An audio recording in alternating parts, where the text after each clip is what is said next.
Berkaitan dengan ini, umat usia Nabi Muhammad itu pendek-pendek. Tapi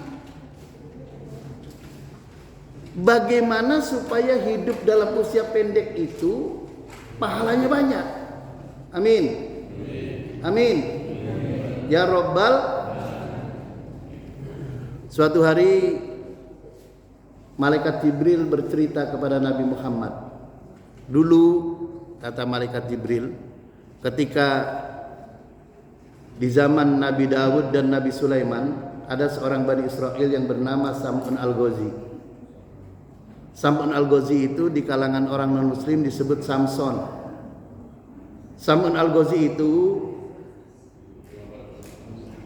dia kalau siang berpuasa sekaligus berjuang membela agama Allah, dan kalau malam dia itu beribadah qiyamul lail.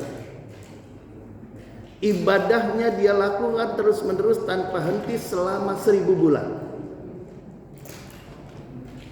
Tatkala malaikat Jibril bercerita bahwa dulu di zaman Bani Israel itu ada seorang yang bernama Sam'un Al-Ghazi yang kalau siang itu puasa dan berjuang membela agama Allah, dan malamnya itu qiyamul lail menyembah Allah tidak henti-hentinya, maka dalam batin Nabi, dalam pikiran Nabi menginginkan betapa banyak pahala orang itu, betapa banyak pahala Sam'un Al-Ghazi. Dalam batin Nabi menginginkan agar umatnya itu bisa seperti itu.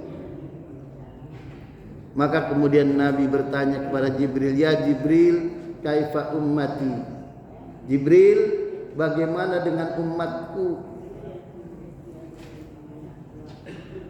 A'maruhum qasirah wa la yabruguna hadhil a'mal. Usianya pendek-pendek, maka berarti umatku tidak bisa memperoleh pahala seperti Sam'un Al-Ghazi itu. Ketika Jibril ditanya, "Ya Jibril, kaifa ummati a'maruhum qasirah wa la yabruguna hadhil a'mal?" Enggak mungkin umatku itu bisa mencapai pahala seperti itu. Karena umatku itu ma baina sittin ila sab'in, hanya 60 sampai 70 tahun. Sementara ini 83 tahun.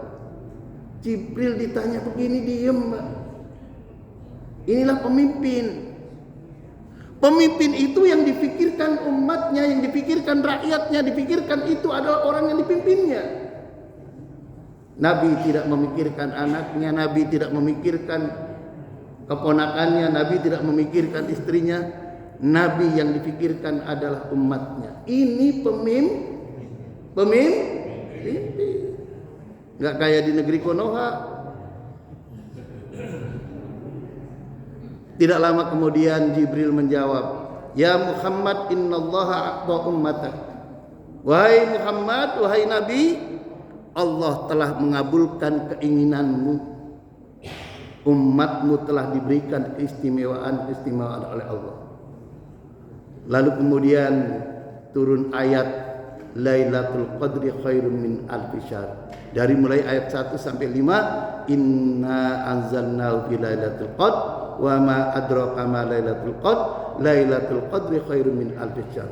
Bahwa ibadah di malam kemuliaan, ibadah di malam Lailatul Qadar, apakah baca Quran, apakah sholat, apakah zikir, apakah yang lainnya, yang penting itu ibadah kepada Allah, maka pahalanya lebih baik daripada 1000 bulan. Alhamdulillah.